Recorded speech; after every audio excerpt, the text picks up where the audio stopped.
Hello everyone, welcome back to my class. In our today's class, we will start a new chapter, that is the second chapter of history, class 6 history, from hunting, gathering to growing food.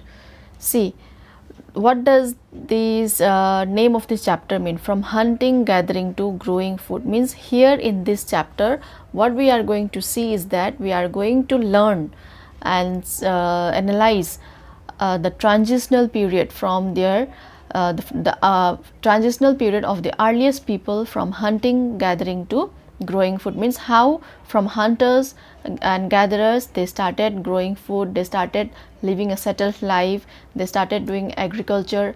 As in our first chapter we have seen that traces of agricultural grains and all was first found in the Vindhyas, isn't it, in the Vindhya central part of India, and after that in the Garo hills. So how does this transitional period happen? Because in the very starting we have learned that the people, the earliest people were hunters and gatherers, and from like by what reason, how these people, okay, these ancient people, these earliest people got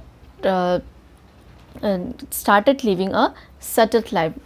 We are going to see the transitional period here in this chapter. So in the first half of the of this chapter we are going to see about their hunting and gathering life. Okay, what were the reasons, why were they were on the move, what kind of people, what kind of place they like to live in, about the sites from where evidences has been found about them. Okay, so without wasting any time, let us quickly start.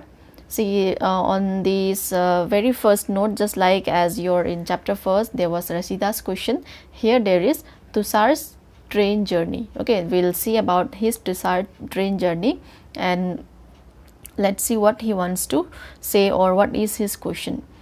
Tushar was going from Delhi to Chennai for his cousin's wedding. They were traveling by train and he had managed to squeeze into the window seat, his nose glued to the glass pane. See, all of us, whenever we travel by train or by plane or by bus, by any vehicle, what we always love to sit in the window side. So just like that, Tushar was also very excited, okay, for his train journey, and he was very happy that somehow he managed to get the window seat. As he watched trees and houses fly past, his uncle tapped his shoulder and said, he was traveling not alone, okay, he was traveling with his uncle. So his uncle said, do you know that trains were first used about 150 years ago, and that people began using buses a few decades later? So his uncle told him that, do you know that these trains are been developed, or okay, we can say these trains are been developed only about 150 years ago, and buses only few decades, means it is not very old, okay, it might be about only 100 years ago. So Tushar wondered after hearing this, okay, after hearing the statement which has been stated by his uncle. Tushar wondered, when people could not travel quickly from one place to another, did they spend their entire lives wherever they were born? Not quite. So he wondered, okay, when people were not able to travel, means in the earliest time, isn't it, in the ancient days, like, because in the ancient days there was no bus, there was no train, there was no plane, nothing was there. Even about this horse riding and this bullock cart also, it started only when domestication happened, isn't it? Domestication happens, but before that, what, people used to travel by foot only, and they'll be traveling only the places where they will be able to travel.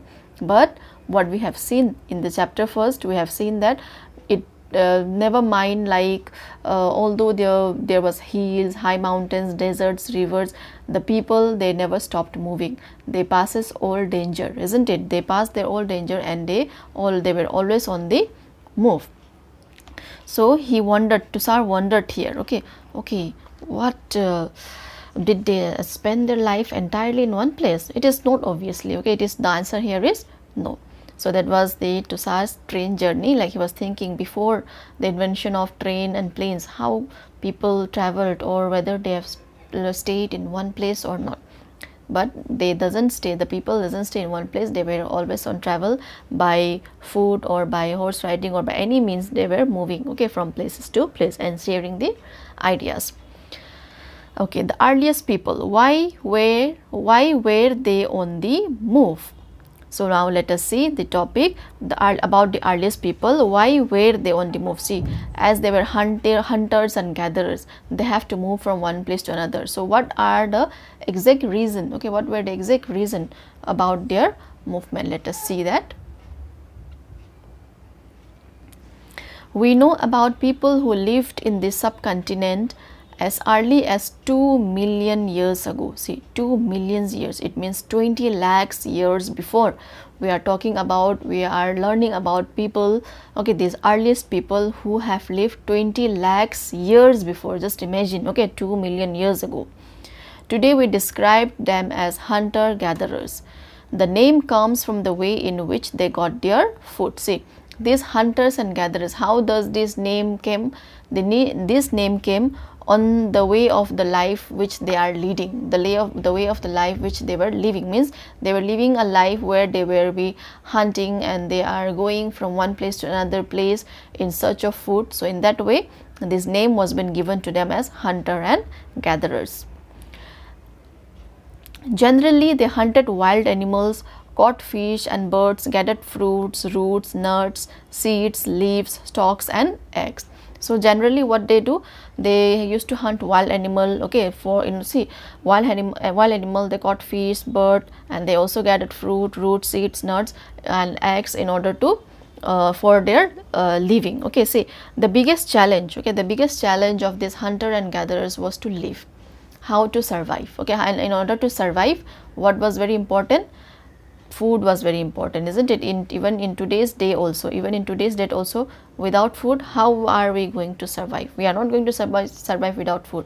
So at that time, their biggest motive, okay, their only challenge was to how to make their stomach full, okay, how to gather food. There was no education, there was no healthcare facilities, there was no development. They don't know anything about all these things. Okay, all these things were not on their mind also, because things were not easily available for them.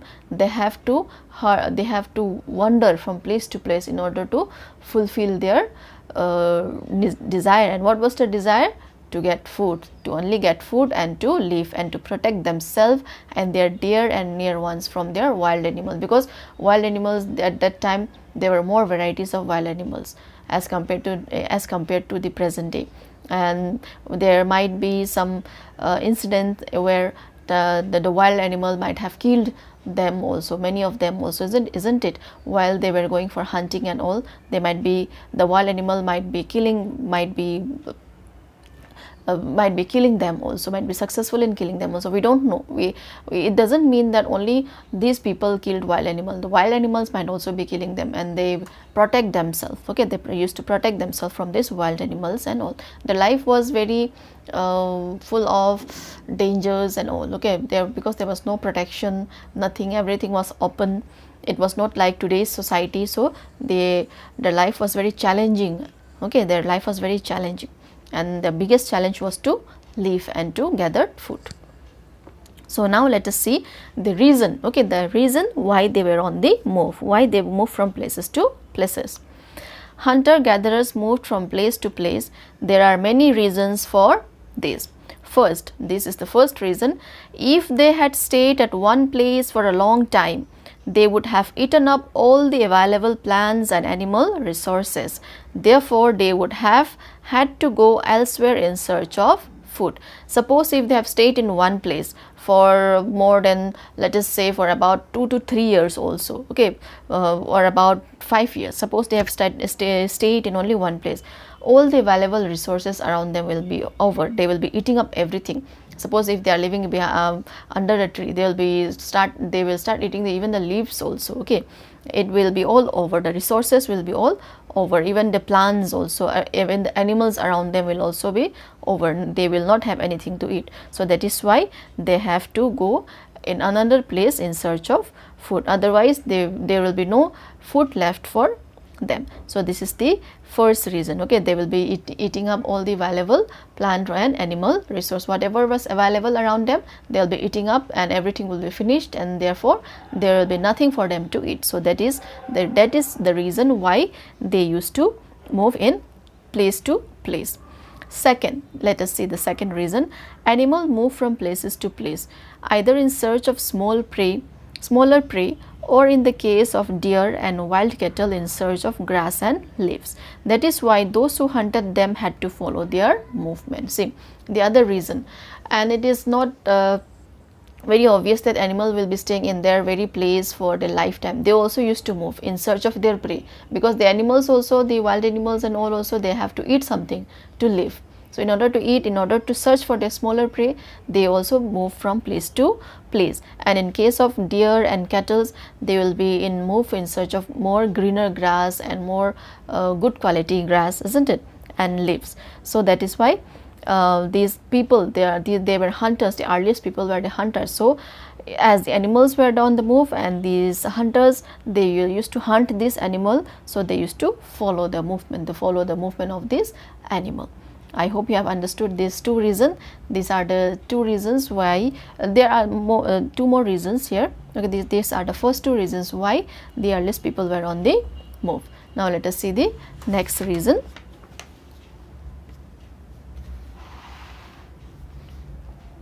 Okay, third reason, let us see. Plants and trees bear fruits in different seasons. So people may have moved from seasons to season in search of different kinds of plants. See, we see that variety of plants and fruits, they don't grow in the same season. In summer season, more variety of fruits are available. For example, all of our favorite mango used to come in the summer season, isn't it? So just like that, fruits and plants, they have their time to bear. They don't bear all seasons. Okay, there used to be different seasons. So in this different season, there will be a variety of fruits is there. So because of this reason also, the people were on the move. This is the third reason, in order to get a variety of fruit. Otherwise, if they stayed in a very one place, in that very one place, in one season, only in one season fruits will be bearing, so in another season there will be no fruits. But they used to move on the place where different types of fruit bear in that another reason. That's why they used to move. The fourth reason, let us see. Fourth, people, plants and animals need water to survive. The most important, they need water. Even today also we need water to survive. If we do not drink water for one day, what will happen to us? We will be dehydrating. If we don't eat for 2 days also, we'll survive. But if we don't drink water for a day also, we will have there will be dehydration, will not have any energy left within us. So just like that, these people also, as they were also human beings, they also need water. Even animals also need water, even plants also need water. If you don't water the plants, if the trees doesn't get water, then they will not grow, and if the trees doesn't grow, there will be no fruits, isn't it? So they need water. Every one of us need water. So water is found in lakes, streams and rivers. While many rivers and lakes are perennial with water throughout the year, others are seasonal. See, perennial rivers are those rivers where there is water throughout the year. Okay, for example, Ganga river, we can say it is perennial. It never gets dried. Why? Because it gets water from the glaciers. The glaciers melt and it used to get water from there. But there are lakes and rivers where the during dry season, especially during winter season, okay, during dry season there is no water left. There is no water left in the lakes or stream. So in order to get the water also, they will be moving. Okay, they used to move. People living on their banks would have had to go in search of water during the dry seasons, winter and summer. See, people who are living near and people, we have seen that, we have learned that people of those time usually settled in the edges of the river, isn't it, in the bank of the rivers. So when the rivers dried up, they have to move into other place during dry season, that is both winter and summer. See, in winter also it is very harsh and very dry, so they will be moving in a place where availability of water is there. They will be moving, they will be searching a place, they will be searching a river which is perennial in nature, which have water throughout the year. So these are the 4 reasons. Okay, these are the 4 reasons why the earliest people were on the moved. I hope you have understood. See, let us quickly again revise this. The first reason was that everything will be over, isn't it? All the available resources will be over, so that's why they are on the move. Second is with the movement of animal, as animal also move, the following their footsteps, the earliest people also were on the move. And the third is that for seasonal fruits, they used to move from season to season in search of different kinds of plants. And fourth is for the reason of water, wherever water is available, they'll be moving in that very place. Okay, so these were the 4 reasons why these earliest people were on the move. They moved from the different place. So our next topic, let us see, how do we know about these people? Okay, about these earliest people, how do we know? As we have already discussed in chapter 1, there are 3 sources, isn't it? There were 3 sources through which we know. First is manuscripts, inscription, and archaeologists. So here archaeologists play a greater role. Okay, archaeologists plays a greater role in letting us know about these people by finding the remains, by finding the tools and weapons and ornaments of during those time, by digging, by excavating. We have already learned this in our chapter 1, for first chapter, like how they used to find. So how do we know about these people? So let us see in more detail, like what were the objects, what were the things that the archaeology have found, and we came to know about them, we came to know about their lifestyle. Okay, what kind of tools they have used. So let us see that. Archaeologists have found some of the things hunters gatherers made and used. They have found some of the things where these hunters gatherers have made and used. Okay, they have made for themselves. It is likely that people made and used tools of stone, wood, and bone, of which stone tools have survived best. So they found the remains of tools, okay, tools which were made of stones, and these tools were made up of wood also, and most of them were made up of bone also, of big bone, okay, of big bone of wild animal, of hard bone. They have used this. But out of these, which tools have survived best? The tools which have been made up of stones have survived best, because it cannot be perished within time, isn't it? It is imperishable. So these stone tools have survived best. So some of these stone tools were used to cut meat. So we came to know, okay, so the archaeologists, by finding these objects, by studying about these objects, how old are they, by various technique, okay, by various carbonic techniques and all, they found out, okay, this is this much year old. Like as we have seen that we are studying about this earliest people about 2 million years ago, 20 lakhs years ago. So during that time, what kind of tools were being used, we came to know all because of the findings from the archaeology, by the archaeologists. So some of these stone tools were used to cut meats and bone, scrap bark from trees and hides, animal skin, chop fruits and roots. So these stone tools, okay, were moved. These wooden tools or tools made up of bones, they were all used to cut meats and bones, to scrap bark, means take out the outer layer of the tree and take out the animal skin. See what they used to do with this animal skin. They usually do not eat animal skin, okay, because and in order to make themselves warm during winter, they used to, like, I hope you have seen also, whenever there is any movie or anything about these earliest people or stone age people, you will be seeing them wearing animal skin. So they used to wrap around them, okay, they will be wrapping around them, they will be stitching this animal skin with the help of this tool only. See here, you can see the picture is also given here, okay, somehow they are using it, okay. Some may have been attached to handles of bones or wood to make spears and arrows for hunting. So some of these tools are been attached with, okay, with wooden bones or wooden handle, okay, wooden handle or bones handle. It depends on the tools. Other tools were used to chop wood, which was used as firewood. wood was also used to make huts and tools. So other tools were also used to chop woods. When they started, when they have discovered fire, we'll learn about it, okay, how where we have found traces of or evidence of use of fire. When they discovered fire, they also used this tool to chop woods, because in order to light up fire, we'll be needing wood also.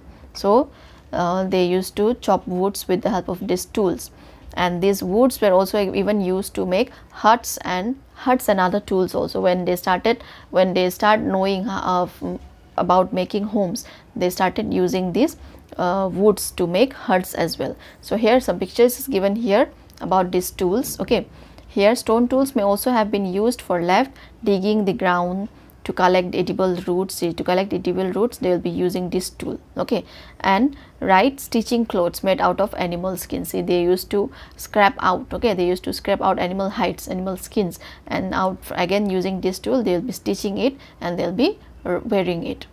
So in this topic, like, how do we know about, under this topic, how do we know about these people? We know about these people through the findings of these archaeologists, especially about from the stone tools which they have found, okay, and the objects which they have found.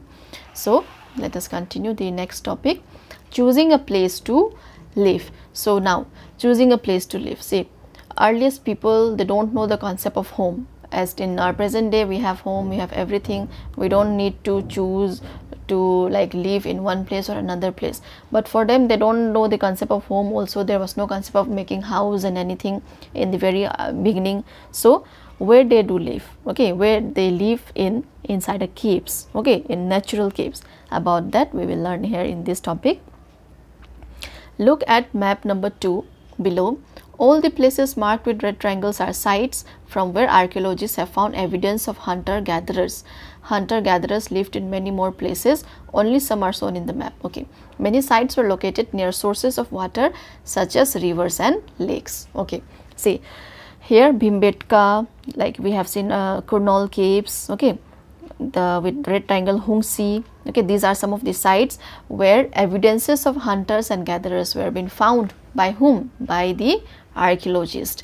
And not only in this place, there were other places also, but here only some important places are being marked where sites are being found. What are sites?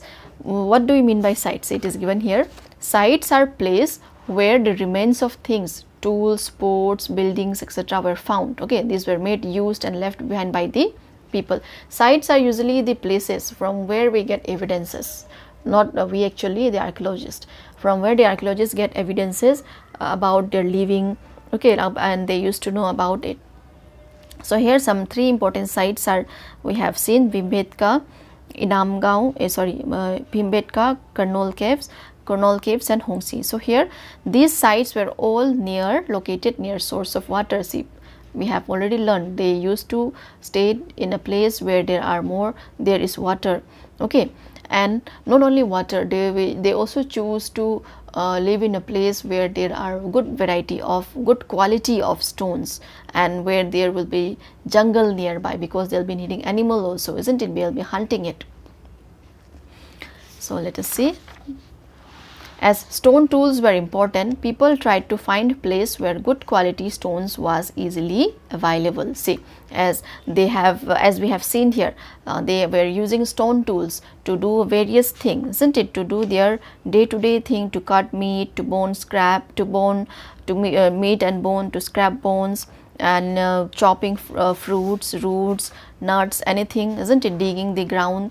So for that purpose, they will be needing a very good quality of stone. So they usually choose a place where there is water, where there is a good quality of stone, and where there is the jungle also, okay, where there are forests also, because that is the only means through which they will be living. So that was their basic necessity, okay, that was their basic necessity. So they will be finding a place where these varieties were being found.